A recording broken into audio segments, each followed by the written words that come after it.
Yes, next question देखते हैं। ये बोलता है 12,000 रुपए की धनराशि चक्रवृद्धि ब्याज के दर पे 5 ईयर्स में डबल हो रही है, तो 20 ईयर्स में कितना हो जाएगा? ठीक है, बहुत फास्ट कर सकते हैं।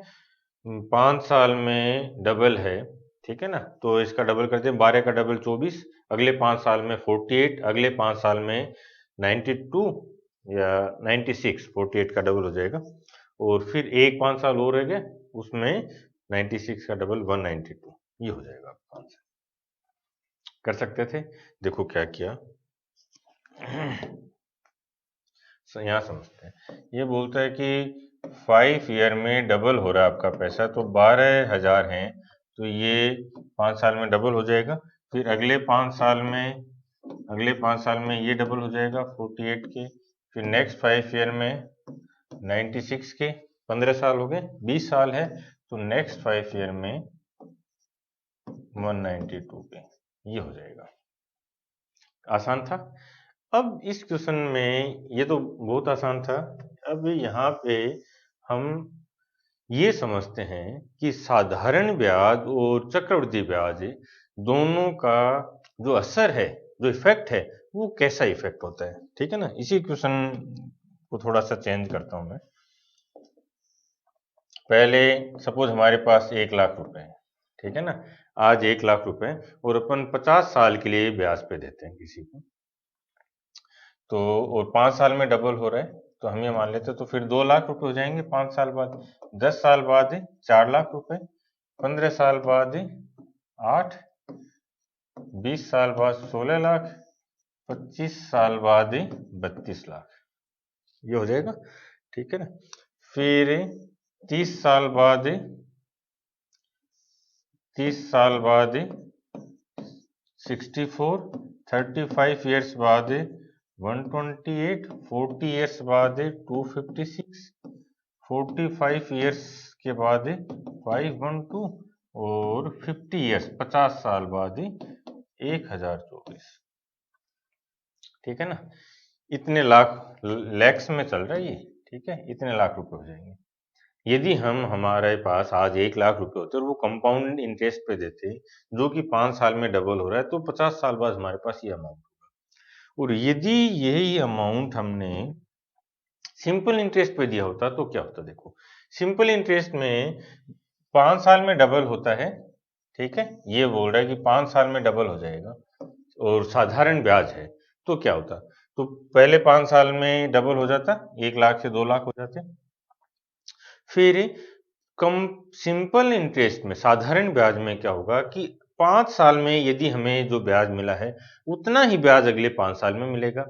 तो इस 5 साल के ड्यूरेशन में हमें ब्याज कितना मिला है? 1 लाख।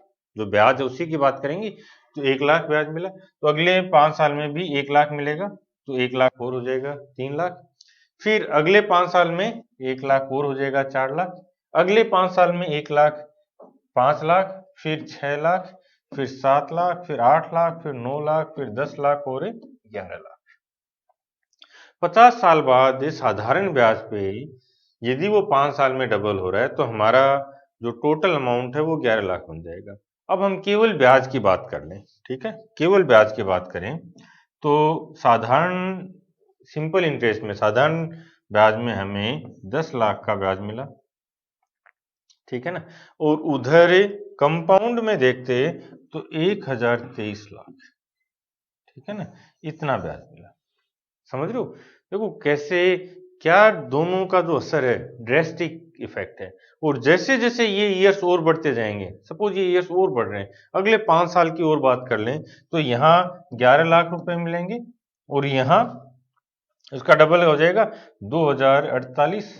ठीक है ना, 1 लाख और बढ़ेगा, तो उधर 1 लाख कम कर देंगे, 2047 लाख। ठीक है, तो जैसे जैसे ये टाइम पीरियड बढ़ता जाता है, वैसे वैसे जो कंपाउंड इंटरेस्ट है, उसका असर बहुत मल्टीप्लायर इफेक्ट के फॉर्म में बनता है। अब समझ में आ रहा है ये? ठीक है ना। इसलिए जब भी कंपाउंड और सिंपल का जो डिफरेंस है उसको चेक करना हो आपको, तो आपको हमेशा इस फॉर्म में सोचना है कि जो कंपाउंड है वो तो मल्टीप्लायर होता है, और ये ऐड होता चलता है, सिंपल ऐड जुड़ता चलता है। ठीक है ना। अब आगे देखते हैं। यस, ये देखो, ये बोलता है कि एक व्यक्ति की अपनी बचत 84100 है, उसको 50% अपने वाइफ को दिया, शेष बचा हुआ भाग 15 साल और 13 साल के बच्चों में बांट दिया। जब ये बच्चे 18 वर्ष के होंगे तो 5% वार्षिक चक्रवृद्धि ब्याज की दर से समान धनराशि प्राप्त करेंगे। तो बी का भाग क्या है? ठीक है ना, पहले इसको पूरा समझते हैं, फिर यहाँ पे मैं आपको एक थॉट प्रोसेस दूंगा। इस टाइप के क्वेश्चन एसएससी में आए हुए हैं, बहुत ध्यान से समझोगे। इसके पास टोटल कितना पैसा है? 8484100। इसका 50% वाइफ को दिया इसने, तो इसका 50% कर दो। कैसे करेंगे? 84 का 50% कर दिया, कितना? 42, और 100 का 50% 50, तो 42,050। ये तो वाइफ को दे दिया, और ये जो अमाउंट बचा है 42,050, ये इन दोनों बच्चों में डिवाइड करेगा। और डिवाइड ऐसे करेगा कि जैसे ही दोनों बच्चे 18-18 साल के होंगे तो दोनों को बराबर अमाउंट मिले। ठीक है ना, इसका मतलब जो बड़े वाला बच्चा है ए और ये बी, तो ए और बी दोनों का अमाउंट बराबर है। ए को सपोज इसने ए रुपए दिए, तो ए के पास से आज इसने ए को ए रुपए दिए हैं, तो 3 साल रहेंगे इसके पास, 18 साल का होने का होगा तब इसको मिलेंगे। तो ये कितना हो जाएगा? 5% है रेट। ठीक है ना, तो अब इसको अपन डायरेक्ट 21/20 लिख सकते हैं। चलो एक स्टेप और लिख देता हूँ, 105/100 और ये 3, ये बनेगा। फिर और ये बराबर भी है, ये जो अमाउंट बना ये बराबर है किसके? बी के, और 105/100। रेट तो सेम है दोनों के लिए, लेकिन वो अभी 13 साल का ही है, तो इसके साथ इसके पास 5 साल रहेंगे, 5 ईयर। क्लियर है? अब यहाँ से ए और बी का रेशियो देख लेते हैं, तो ये डिवाइड होने इधर जाएगा। ठीक है, तो पावर घट जाती है डिवीजन में, तो ये हो जाएगा 21/20, सिंप्लीफाइड वैल्यू लिख रहा हूँ, ये स्क्वायर हो जाएगा, ये वैल्यू बनेगी। तो इसका स्क्वायर कर दें तो a बाई बी बराबर हो जाएगा 441/400। ये रेशियो है, इस रेशियो में डिवाइड होंगे। पॉइंट समझ में? अब इस रेशियो में जो पैसा था 40,050 नहीं 42,050 ये था, इसको डिवाइड कर देते हैं। चलो डिवाइड करते हैं।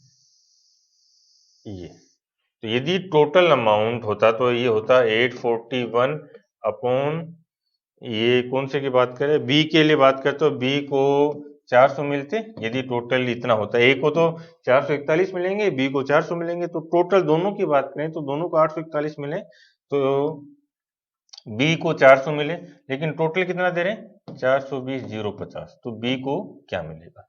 इसको सिंप्लीफाई करना है। ठीक है ना, सिंप्लीफाई कर सकते हैं, बोलो। अब एक चीज देखोगे, चलो इसको पहले सिंप्लीफाई करते हैं, कैसे बनेगा। 800 + 41 ऐसा दिख रहा है, फिर यहाँ पे 40, ये जीरो हटा रहा हूं मैं एक बार। ठीक है, 4205 दिख रहा है, जीरो हटाने से देखो बहुत क्लियर दिखेंगी चीजें।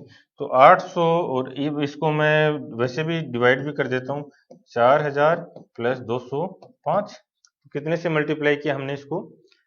800 है, इसको 5 से मल्टीप्लाई कर दिया, 800 गुणा 5 4000, और 41 को भी 5 से मल्टीप्लाई कर दिया है 205, और एक जीरो और लगा दिया, तो इसको भी 5 से मल्टीप्लाई कर देंगे 2000, और एक जीरो लगा देंगे 20,000।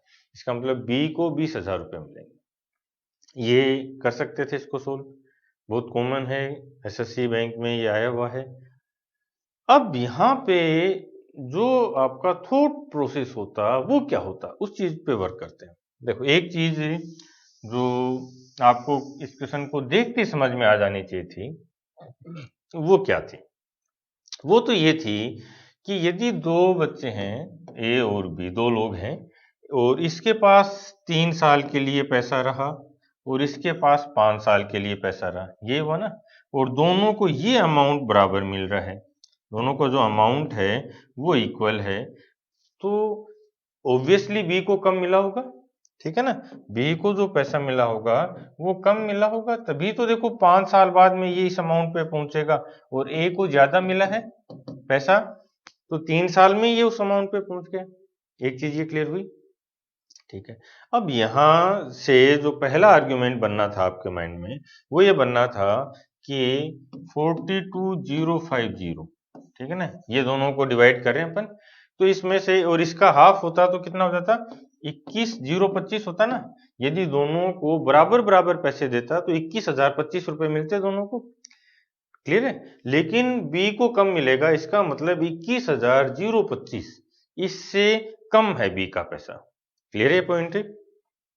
ये नहीं हो सकता 22,000, ये 22,000 ये नहीं हो सकता, तो ये दोनों वैल्यू तो नहीं हो सकती। अब इन दोनों में से कोई आंसर होगा, बहुत बार केवल इस आर्गुमेंट से आपका आंसर आ जाएगा। और मैं दिखाऊंगा जो प्रीवियस ईयर के क्वेश्चंस हैं उनमें केवल इस एक आर्गुमेंट से कि बी को पैसा कम मिलेगा, आप आंसर कर दोगे।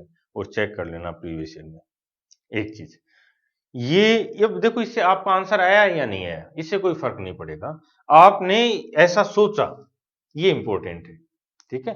आंसर भी मिलेंगे, आंसर एक ऑप्शन मिल जाएगा, ऐसा ऐसे क्वेश्चन आते हैं, लेकिन आपने ऐसा सोचा, ये बड़ी बात है, एक पॉइंट।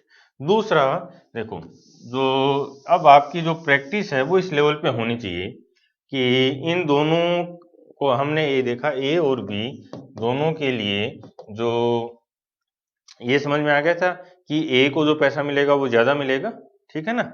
जिसकी उम्र बड़ी है उसको पैसा ज्यादा मिलेगा, क्यों, क्योंकि उसके पास टाइम कम है। तो यहां से देखो इन दोनों की एज का डिफरेंस कितना है, 2, तो जो रेट है उसके अकॉर्डिंग ये स्क्वायर बनेगा 21/20, ये रेट के अकॉर्डिंग सिंप्लीफाइड हो गया 105/100, और 2 साल का डिफरेंस है तो ये पावर 2 में चला जाएगा, ठीक है ना। ये यदि आप इस क्वेश्चन को पढ़ते ये चीज समझ पा गए थे, ठीक है ना, समझ में आ गई थी, तो यहां से क्या करते वो भी समझना। यहां से ये समझ में आ गया 441 और 400 मिल रहा है, ठीक है ना, ए और बी को। इसका मतलब जो टोटल अमाउंट बना वो तो 841 बन गया, 841 बन रहा है। और ये जो 841 है, ठीक है ना, अब क्या करते, आप इसको हाफ नहीं करते, समझ रहे हो ना, इसको हाफ नहीं करते। आपके दिमाग में यहीं पे आ जाता कि ये 841 का मतलब तो ये है, एक्चुअल में यहां से लिया उसने ये 841, पॉइंट समझ में आया? अब हम क्या करते कि यदि उसके पास 841 रुपए होते, 841 होते और दोनों बच्चों में बांटता, तो वो 2 जीरो और है तो दोनों के 2 जीरो और लगा देता, ये अमाउंट देता ना दोनों को, इसको 44,100 और छोटे को 40,000 देता। लेकिन इसने उस पूरी वैल्यू का आधा आधा अपनी वाइफ को दिया है, तो इसका मतलब यहां से भी दोनों को आधा आधा दे दिया, तो इसका हाफ दे दिया वाइफ को और इसका भी हाफ अपनी वाइफ को दे दिया, तो जो छोटे वाला है उसके पास क्या बचा, इसका हाफ बचा है, कितना हो जाएगा 20,000। ये पॉइंट समझ में आया कि जो अब हमने क्या किया, देखो जो मिडिल वैल्यू थी 42,050 उसको एलिमिनेट कर दिया, पॉइंट समझ में आ गया। और यही यही वो थॉट प्रोसेस है, यही वो विजन है जो मैं आप में चाहता हूं, आपको मैं इस लेवल पे लेके आना चाहता हूं कि ये चीजें दिखें। और ऐसा तभी पॉसिबल है जब आप इस क्वेश्चन पे टाइम दोगे, जब आप इसके हर एक एस्पेक्ट पे सोचोगे। जब आप सोल्व करना बहुत आसान था, हम 2-3 मिनट में सोल्व कर देते और आगे बढ़ जाते, नहीं, हम इसको सोल्व करेंगे, ऑप्शंस को एलिमिनेट करेंगे, ऑप्शंस पे टाइम देंगे, फिर हम सोचेंगे कि क्या हुआ, जो यहां मैं आपको समझाने की कोशिश कर रहा हूं। फिर हम इन आपस की जो वैल्यूज हैं इनको समझने की कोशिश करेंगे कि ये वैल्यूज कैसे जनरेट हुई हैं, समझ रहे हो ना पॉइंट। तो अब समझ में आ गया क्या था, 2 साल का डिफरेंस था, इसका मतलब 105/100 का स्क्वायर है, 21 का स्क्वायर 441/400, और जो बड़ा है उसको पैसा ज्यादा मिलता है तो ऑब्वियसली ए ऊपर ही आएगा, ठीक है ना, ए ऊपर आएगा, ए को बड़ा है ए तो इसको पैसा ज्यादा मिलेगा, क्यों, क्योंकि उसके पास 3 साल में, 3 ही साल है, 3 साल में उतना पैसा बनाना जितना छोटे वाले को 5 साल में मिलेगा, तो ए के पास ज्यादा पैसा होगा। तो ये भी कंफ्यूजन नहीं होना चाहिए, ए बटे बी हो गया, ए बी बटे होगा ये, ठीक है ना। और जैसे ये 441 और 421 और 20 दिखते हैं, इनका स्क्वायर दिखता है, तो फिर वो 841 वहां पे समझ में आ जाना चाहिए कि इन दोनों का सम है। और यदि वो डिवाइड नहीं करता, अपनी वाइफ को नहीं देता 50%, तो वो इन दोनों को दे देता, तो इसको 40,000 मिलते, लेकिन आधा हिस्सा उसने वाइफ को दिया है, इसका मतलब एक ही तो बात है, बड़े बेटे का भी आधा हिस्सा गया और छोटे बेटे का भी आधा हिस्सा वाइफ के गया, ठीक है ना। तो ये इसके पास 20,000 होते, और यहां से आप 5-7 सेकंड में आंसर कर दोगे, जस्ट 5-7 सेकंड्स में। अदरवाइज जो 30-40 सेकंड है, जो एक एवरेज स्टूडेंट को लगता है, वो टाइम लगना ही लगना है। और यहीं से हम टाइम बचाते चलेंगे, और टाइम के साथ साथ जो कॉन्फिडेंस डेवलप होगा आप में, वो बहुत इंपॉर्टेंट है। क्लियर हुआ पॉइंट? ठीक है। यस, नेक्स्ट देखते हैं। वर्षों की न्यूनतम पूर्णांक संख्या क्या है, मतलब जो साल हैं, ईयर्स हैं, उनकी मिनिमम इंटीजर वैल्यू क्या है कि जिसमें कोई धनराशि 20% चक्रवृद्धि ब्याज की दर से डबल से अधिक हो जाए।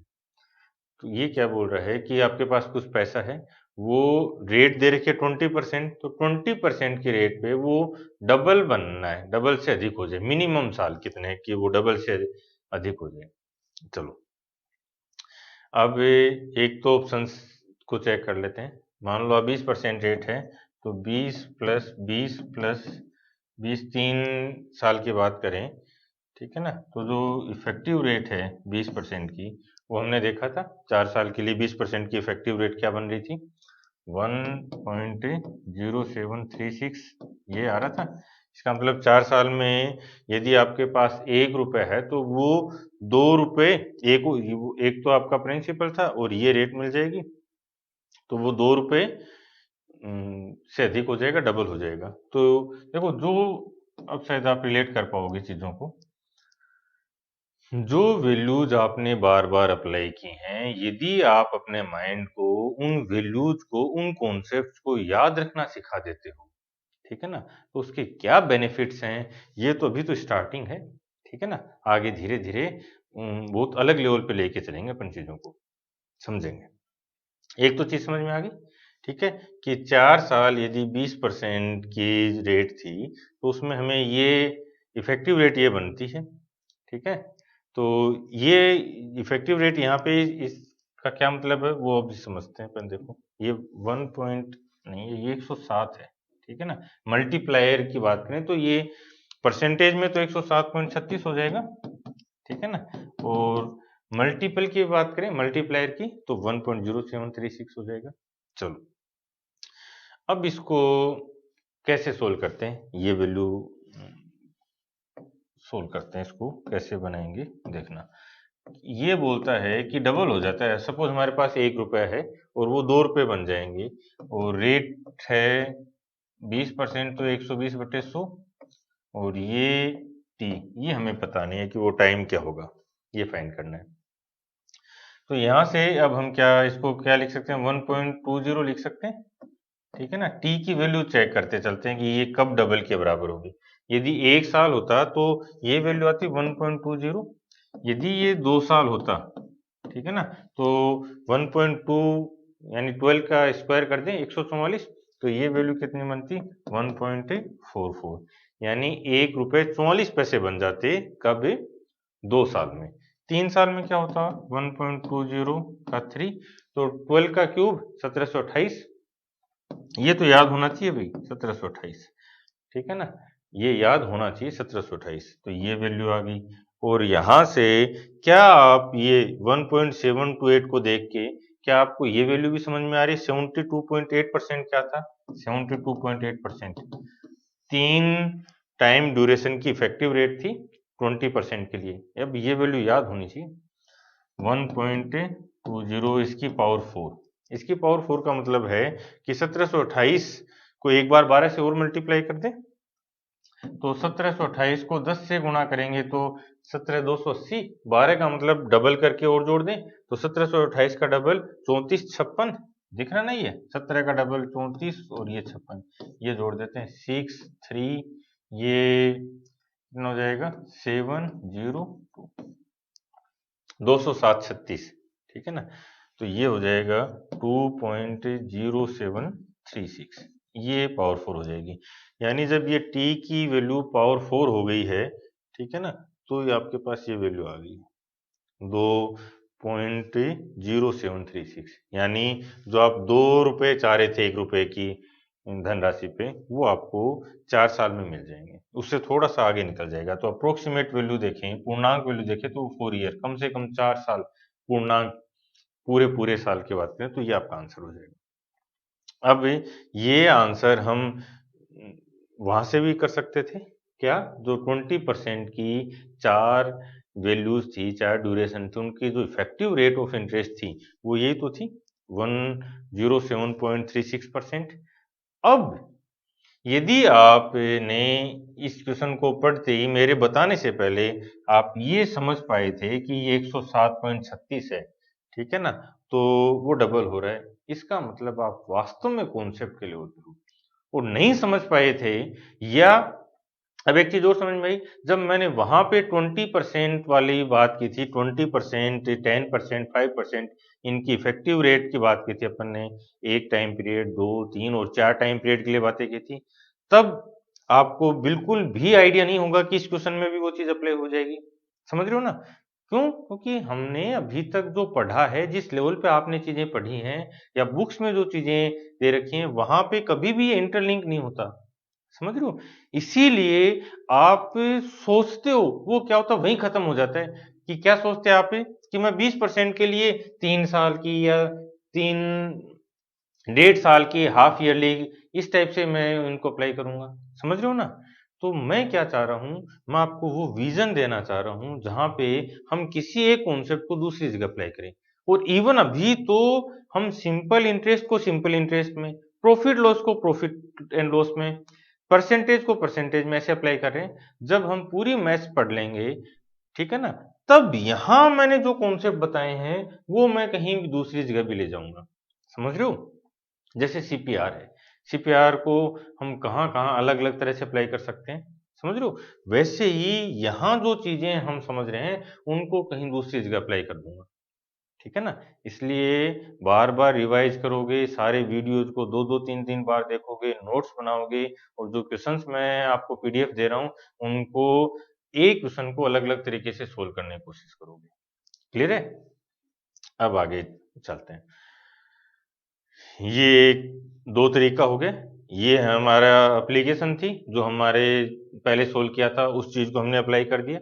दूसरा, ये आपका पूरा मेथड हो गया। अब यहाँ पे दो रिजल्ट और बनते हैं, ठीक है ना, उन दो रिजल्ट्स की भी बात कर लेते हैं। रूल ऑफ 72, ठीक है ना, ये इंपीरियल रूल्स है, मतलब काफी टाइम से चला रहे, एक अप्रोक्सीमेट वैल्यू फाइंड करने के लिए, ठीक है ना, अप्रोक्सीमेट वैल्यू मिल जाएगी। रूल ऑफ 72 का मतलब है कि जो आपका पैसा है वो डबल हो रहा है, ठीक है, तो वो डबल होने में जो टाइम चाहिएगा वो टाइम बराबर क्या हो जाएगा, 72 बाई रेट। आपकी जो रेट है उससे डिवाइड कर देंगे 72 को, तो एक अप्रोक्सीमेट वैल्यू आ जाएगी। तो यहाँ से 72 में हमने 20 से डिवाइड कर दिया तो क्या हो जाएगा, 3.6 ईयर्स। ठीक है ना, ये अप्रोक्सीमेट वैल्यूज हैं, बस आपको एक आइडिया लेने के लिए। यहाँ से अब 72 में डिवाइड करते तो 3.6 ईयर्स आ रहा है, इसका मतलब इंटीजर वैल्यू की बात करें पूरे पूरे साल की तो 4 साल हो जाएगा। पॉइंट समझ में आ गया? ऐसे ही एक रूल हो रहा है, रूल ऑफ 69, ठीक है, रूल ऑफ 69। रूल ऑफ 69 आपको क्या बताता है कि जो टाइम है वो कैसे मिलेगा, 0.35 प्लस 69 बाई आर, ठीक है ना, ये वैल्यू देगा। अब ये रूल ऑफ 72 से थोड़ा सा और ज्यादा क्लोज अप्रोक्सीमेशन में है, तो यहाँ 69 में हम इसको डिवाइड कर देंगे 20 से, तो ये क्या हो जाएगा, 34.5 होता तो यानी 3.45 हो जाएगा ना, 69 का आधा करते तो प्लस से 0.35, तो ये दोनों ऐड कर देंगे तो 3.8 ईयर्स, 3.8 ईयर्स, ये भी एक अप्रोक्सीमेट वैल्यू है। तो 3.8 ईयर्स पूरी पूरी साल की बात करेंगे इंटीजर में तो 4 साल हो जाएगा। ठीक है ना, ये डबल होने के सेंस में।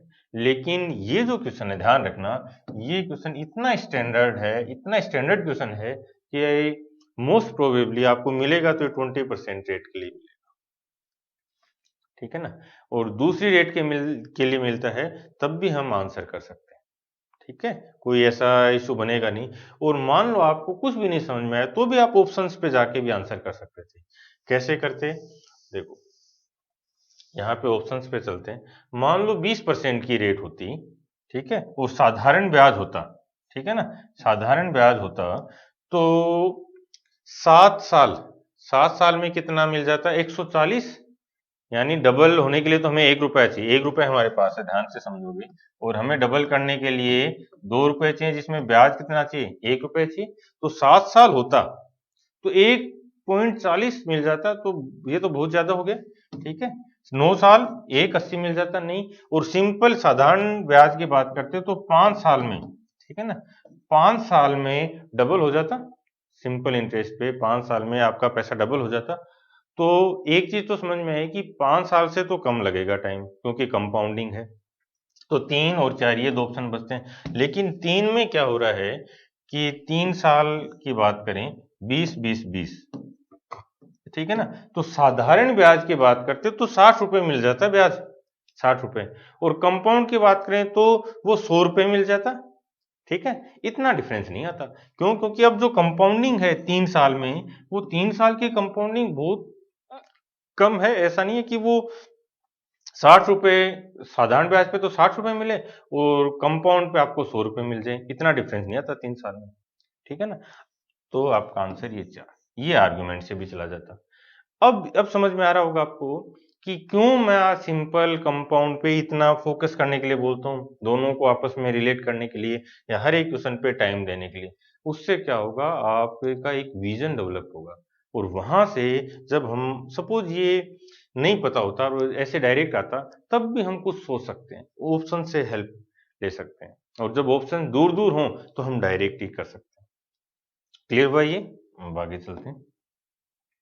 यस, ये बोलता है 5,000 रुपए का 4% की रेट से 1.5 ईयर्स के लिए वार्षिक और अर्धवार्षिक चक्रवृद्धि ब्याज की का जो डिफरेंस है वो फाइंड करो। वीडियो पॉज करोगे और 5 सेकंड में आंसर कर दो इसका, ठीक है। यदि आप क्लियर कर चुके हो अपने कॉन्सेप्ट तो आप आंसर कर दोगे, और आंसर सही होना चाहिए। चलो टाइम लिमिट भी छोड़ो, 15-20 सेकंड ले लो, लेकिन आंसर सही आना चाहिए। और पेन नहीं चलाओगे, ये भी बता देता हूँ। करो, चलो मैं बताता हूँ।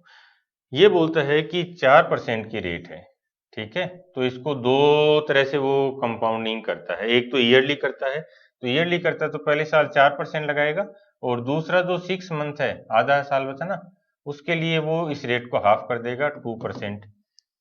ये होता है। तो अब इनकी 4% की और 2% की कंपाउंडिंग होगी, तो ये 6.08% हो जाएगा ईयरली के लिए। तो इफेक्टिव हाफ ईयरली के लिए 2 का 3 बार लगेगा। तो पहले राउंड में 2 + 2 + 2 का 2% यानी 0.04 हो जाएगा। तो ये हो जाएगा 4.04। अब इसको 2 के साथ और कंपाउंडिंग कर देते हैं, तो ये 8.08 on 100 ये बचा है। तो यहाँ से अब इन दोनों का डिफरेंस फाइंड करना है हमें। तो डिफरेंस के लिए यहीं देख लो अब आप क्या डिफरेंस बनना है। चलो डिफरेंस भी देखते हैं। एक तो यहाँ से हटा रहा हूँ मैं, देखो डिफरेंस क्या बनेगा। और इसके लिए बात करें तो ये 100 को हटा देते हैं, 0.08 हो जाएगा, ठीक है ना। ये 4 ये गया, और अब आपके पास यहाँ 0.04 और 0.0808 है, ये वैल्यू है, ठीक है ना। तो ये 0.08 हटेगा तो ये वाला पार्ट हट जाएगा, ये रह जाएगा, तो 0.0408 है। और 5,000 परसेंटेज में है भी ये, ठीक है ना, परसेंटेज वैल्यू है। तो 5,000 से मल्टीप्लाई करना, तो 5,000 के 2 जीरो तो आपको इस परसेंटेज को हटाने में काम आ गए, सही है। 50 से मल्टीप्लाई करना है, 50 से मल्टीप्लाई करना यानी ये जीरो भेट गया, तो ये वैल्यू आ गई है 0.408। इसको 5 से मल्टीप्लाई करना है, 8 5 40 और 4 गुणा 5 20। इसका मतलब 20 40 एक 20 40 3 के बाद डेसिमल है, तो 2.04 ये आंसर है। समझ रहे हो कैसे थॉट प्रोसेस डेवलप होगी? वो अब समझ में आ रहा है कि हम एक एक आर्गुमेंट से एक एक स्टेप कम करते चलेंगे। क्या किया यहाँ देखो, ठीक है, एक बार दोबारा देखो। यहाँ पे अब कंपेयर करवा रहा हूँ। एक तो तरीका होता कि हम इसको भी जोड़ते, चलो जोड़ के बता रहा हूँ मैं। जोड़ते तो 6.04 फिर 0.0808, फिर ये 6.1208 बनता, फिर इसमें से ये वैल्यू घटाते, ठीक है ना, तो भी हो जाता। और जब हमें पता है कि पहले से ही केवल हमें डिफरेंस की बात करनी है, तो क्यों ना हम इसी स्टेप पे डिफरेंस देख लें। ये 6 है तो 4 और 2 6, तो ये गया। 0.08 है, इसका मतलब ये जो 0.0808 है इसको हम ऐसा भी तो लिख सकते हैं 0.0800 प्लस 0.0008, ऐसा लिख सकते हैं ना, एक ही बात है दोनों, सही है। तो ये पार्ट खत्म हो गया इसका, इस 0.08 के साथ बच गया ये पार्ट, और ये पार्ट इसके साथ जुड़ जाएगा 0.04, सही है। अब ये डिफरेंस है 0.0408 परसेंटेज। परसेंटेज का मतलब क्या होगा, हटा दें इसको तो बटे 100 आ गया, और इसको 5000 पे सोल्व करना था तो ये 2 जीरो तो ये हटा दिया। अब यदि आप ये सारी चीजें सोच पा रहे हो और एक दिन में नहीं आएंगी, क्या करना है, ये स्टेप्स बनाओगे, फिर अपने माइंड को ट्रेनिंग दोगे कि देखो इस परसेंटेज का मतलब तो क्या था, बटे में 100 है, 100 से डिवाइड कर रहे हैं, तो वो 100 से डिवाइड का मतलब है इस 5000 के 2 जीरो तो वहीं पे खत्म हो गए परसेंटेज को हटाने में। अब जो बच गई वो वैल्यू ये है, ये, ठीक है ना, और इसको 50 से गुणा करना है। 50 से गुणा करना मतलब ये जो डेसिमल है ये इसको हटा दिया और यहाँ पे आ गए, इसको 5 से गुणा करना है, ठीक है। 5 से करेंगे 8 5 40, और 4 से करेंगे तो 20, तो 2.04 आगे समझ में। दूसरा एक लेवल और आगे चल सकते हैं, ठीक है ना, हम ऐसा भी सपोज यहाँ जैसे ऑप्शंस की बात करें तो हम ऐसा भी नहीं सोचें कि क्या परसेंटेज है, क्या हटेगा क्या नहीं हटेगा, हम डेसिमल को एलिमिनेट कर देते हैं, डेसिमल की बात ही नहीं करते। तो हमारे पास जो लास्ट में वैल्यू आई थी वो क्या थी, 0.0408, ये आया था, ठीक है ना, ये वैल्यू आई थी। इसको 5 से मल्टीप्लाई कर देते हैं सीधा ही, 5 से मल्टीप्लाई कर देंगे तो 20 40 आ रहा है। अब जो 20 40 यहाँ पे जहां भी होगा वो आपका आंसर है, ये भी एक तरीका है। इस टाइप से हर एक क्वेश्चन पे आप चीजों को समझते चलोगे और अपने नोट्स बनाते चलोगे हर एक क्वेश्चन के लिए कि मैंने इसमें ये चीजें की, और उनको रिवाइज करते रहोगे, बार बार रिवाइज करोगे, वीडियोज को भी रिवाइज करोगे और अपने नोट्स को भी। उससे क्या होगा, आप ये चीजें आपके माइंड में इफेक्टिवली एस्टेब्लिश हो जाएंगी। फिर आप पीडीएफ सोल्व करोगे, वहां भी इन्हीं चीजों पे वर्क करना है। अब समझ में आ रहा है, हमें कोई 50,000 क्वेश्चन नहीं करने, हमें कोई 5-7 साल नहीं पढ़ना होता, हमें एक अलग नजरिए से पढ़ना है जो हमारा कॉम्पिटिटर नहीं कर रहा होता, क्लियर है। और जब हम ऑब्जेक्टिव फॉर्म में हैं, हमारे पास ऑप्शंस गिवन हैं, तब तो हमें जरूर बिल्कुल स्मार्ट बनना है और अलग नजरिए पे वर्क करना ही करना है, ठीक है। ये ऑब्जेक्टिव क्यों स्टार्ट हुआ था इस पे कभी बताऊंगा मैं, इसके पीछे का रीजन क्या था, बस आप इतना समझ लो कि ऑब्जेक्टिव देने का सबसे बड़ा रीजन ये था कि जो केवल रटाफिकेशन पे बैठे हैं उनको एलिमिनेट करना, और ये देखना कि कौन लड़का कितना डिफरेंट वे में सोच सकता है, क्या वो कॉन्सेप्ट के लेवल पे इतना स्ट्रॉन्ग है कि वो इन 4 या 5 ऑप्शंस में से एक नए आर्ग्यूमेंट के साथ किसी एक को सेलेक्ट कर दे। कभी इसके पीछे का जो रीजन था उस पर कभी आगे बात करेंगे। आ जाओ नेक्स्ट, ठीक है। देखो फटाफट, 4% के हिसाब से उधार लेता है 1 साल के लिए, और लास्ट में 1 साल में दे देता है, और 6% चक्रवृद्धि ब्याज की दर से अर्धवार्षिक दर पे उधार देता है, ठीक है। तो इसका मतलब 6% की इफेक्टिव रेट निकाल लो, 3 + 3 यानी 6.09 हो जाएगा, ठीक है ना। तो और जो डिफरेंस है वो कितना आ जाएगा, 2.09 परसेंटेज, तो ये 100 पे है। अब जो बोल रहा है वो परसेंट डिफरेंस कितना है, 104.50 का डिफरेंस है, तो आपको बताना प्रिंसिपल क्या है। अब देखते हैं, आंसर दे दो, अब आंसर आ जाना चाहिए, क्लियर है, आ गया, चलो देखते हैं, ठीक है। अब इस वैल्यू के लिए यहाँ पे देखो ऑप्शंस का डिजिट सम, एक बार डिजिट सम लगा देते हैं, 6 5 1 और 9, डिजिट सम डिफरेंट है, यहाँ पे देखो डिजिट सम, ये हट गया तो ये 1 हो गया, इसका 1 है, इसका मतलब है, और इसका 2 है, तो 2 को किससे गुणा करें कि 1 आ जाए, 5 से करते हैं, याद है, 5 से मल्टीप्लाई करते हैं तो ये 5000 आंसर। दूसरा, यहाँ पे अब अपन इसको आर्यन रेशियो की फॉर्म में भी सोल्व कर सकते हैं, देखो 2 + 0.09 ऐसा दिख रहा है ये आपको, ठीक है ना, ऐसा दिखना चाहिए, ऐसा दिखेगा, चलो। और ये देखो 2 और 0.09 ऐसा है, इसका मतलब यहां पे हम इसको क्या लिख सकते हैं, 100 + 4.50, छोटे छोटे पार्ट हैं, दोनों पार्ट का जो डिफरेंस है। अब देखो इससे 2 से 100 बना तो 50 से गुणा कर दिया हमने, तो क्या 0.09 भी 50 से मल्टीप्लाई होकर ये देता है? बिल्कुल देता है। ठीक है, इसका मतलब इसको 50 से मल्टीप्लाई किया हुआ है 5000। और ये जो पार्ट है आर्यन रेशियो वाला, ये पार्ट, ये बहुत बहुत जल्दी, जितनी ज्यादा आप प्रैक्टिस करोगे ना, उसी रेशियो में बहुत जल्दी आपको दिखेगा कि यार ये 50 टाइम्स हो रहा है। और वही हमारा एडवांटेज है, उसी के लिए मैं आपको ये चीजें करवा रहा हूं। अदरवाइज ये इधर ले जाओ, डिवाइड कर दो, कैंसिल आउट कर दो, ये तो कोई भी कर लेगा। अब रीजन समझ में आ रहा है कि क्यों हम हर फॉर्म को, हर फॉर्मूले को इस आर्यन रेशियो में कन्वर्ट करते हैं। अब शायद सारी चीजें क्लियर हो गई होंगी आपकी। चलो आगे चलें, देखते हैं।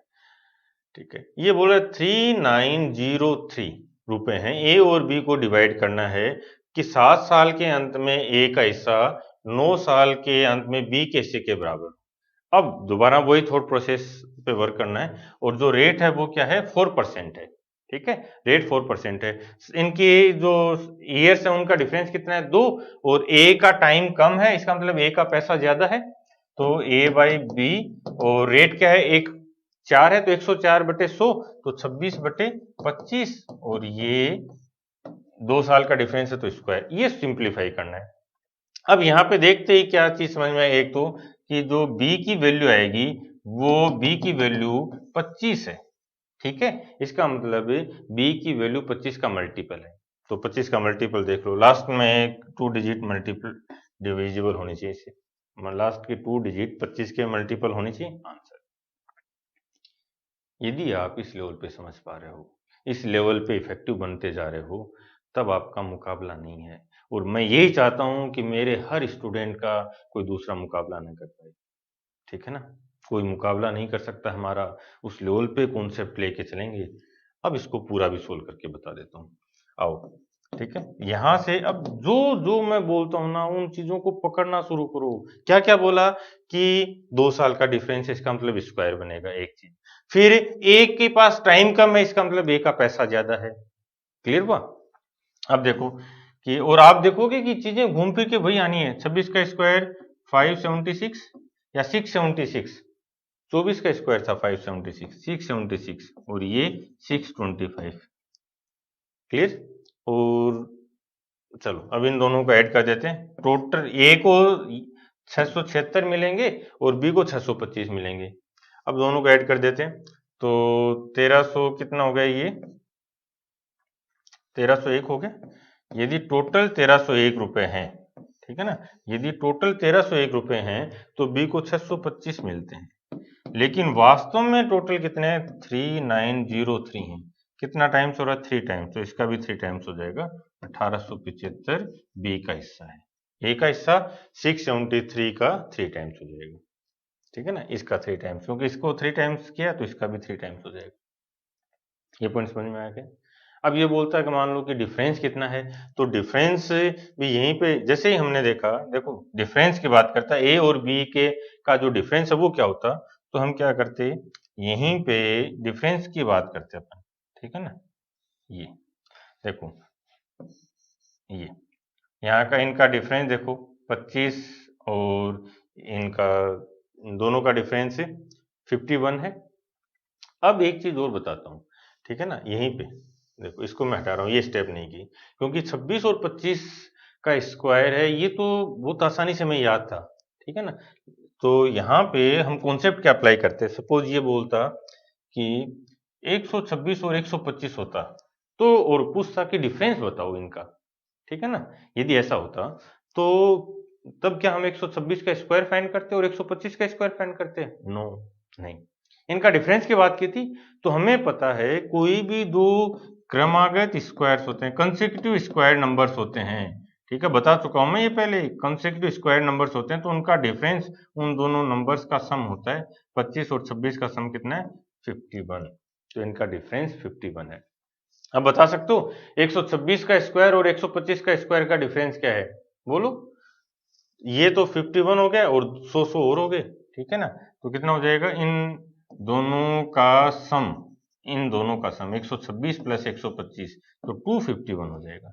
तो हम डायरेक्ट यहाँ पे, सपोज ये वैल्यू इसी फॉर्मेट में होता तो हम क्या करते, 251 का 3 टाइम्स कर देते, क्योंकि ये 3 टाइम्स हो रहा है। 251 का 3 टाइम्स कर देते हैं।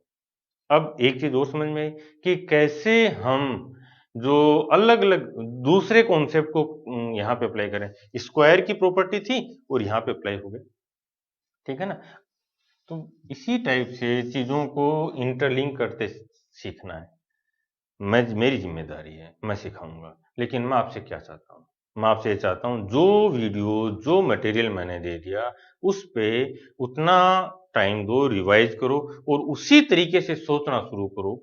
टाइम दो, उसी तरीके से सोचना शुरू करो जो मैं आपको बताता चलता हूँ, ठीक है ना। वही हमारा एडवांटेज है। आगे देखते हैं। यस, ठीक है। ये देखो अब क्या करना है।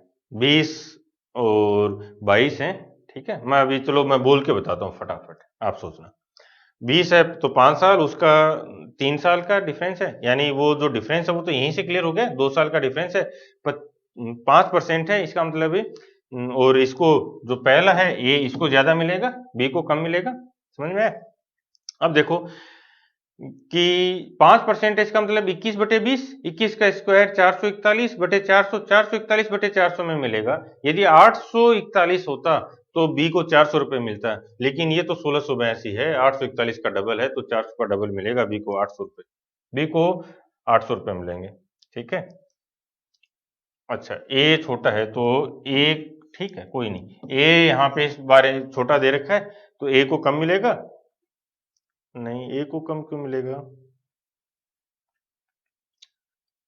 ए छोटा है, ठीक है, सही तो है यार, ए छोटा है तो कम ही मिलेगा ना, उसके पास टाइम ज्यादा है, ठीक है। तो ए को कम मिलेगा, बी को ज्यादा मिलेगा, सही है। समझ में आया? जो एक क्वेश्चन अपन पहले करके गए थे, ठीक है, सेम वही चीजें हैं, सेम वही चीजें हैं जो इसमें अप्लाई हो रही हैं, लेकिन दोनों की लैंग्वेज देखो कितनी डिफरेंट है। उसमें वो 50% वाइफ को देता है, कोई एक अलग जो वैल्यू दे रखी थी वो 84100 84,000 दे रखी थी, यहाँ इसने 1682 रुपए दे रखी है। अब समझ पा रहे हो? लेकिन जो एसेंस है इस क्वेश्चन का सेम वही तो है। अब देखो एक बार, ठीक है। ए 20 साल का है और बी 22 साल का है, जो बड़ा है उसको पैसा ज्यादा मिलेगा, ठीक है, तो बी को ज्यादा पैसा मिलेगा और ए को कम मिलेगा। क्लियर हुआ? तो ए और बी और ए लिख देते हैं ना, एक ही बात है। बी और ए लिख दिया क्योंकि ज्यादा को अपन ऊपर रखें, ठीक है। तो यहाँ पे ये 441 है और ये 400 है, तो टोटल 841 होता तो ए को 400 रुपये मिलते, ठीक है ना, ए को 400 रुपये मिलते। तो लेकिन टोटल 841 का डबल है तो ए को भी डबल मिल जाएगा, ठीक है ना। तो ए को 800 रुपये मिल जाएंगे और उसको 441 का डबल 882 मिल जाएंगे। ये आपका आंसर है, ठीक है। तो ये चीज भी क्लियर है, कोई कंफ्यूजन नहीं होना चाहिए कि ए यदि छोटा है तो ए को पैसा कम मिलेगा। क्यों मिलेगा ए को पैसा कम? क्योंकि ए के पास टाइम ज्यादा है उतने ही अमाउंट तक पहुंचने के लिए। क्लियर है? देखो वही तो सेम चीज है, वही सेम चीज है, लेकिन अप्लीकेशंस डिफरेंट है। अब इस चीज को समझना, यदि आपने उस क्वेश्चन पे जो चीजें मैंने बताई थी उनको समझ लिया था, ठीक है ना, तो जैसे ही आपने ये क्वेश्चन देखा तो देखते ही ये चीज आ जानी चाहिए थी कि वो 841 का डबल ये 841 का डबल बन रहा है, इसका मतलब है जो 400 441 है वो 800 और 882, बस ये 5 सेकंड में बन जाएगा। समझ रहे हो? इसलिए मैं हर एक क्वेश्चन पे टाइम देने के लिए बोल रहा हूँ। ये देखो कैसे अलग अलग तरह से अप्लाई किया, और ये तो बहुत कम एप्लीकेशंस हैं, जैसे जैसे अपन टफ क्वेश्चंस पे जाएंगे इनकी एप्लीकेशंस बढ़ती जाएंगी, ठीक है।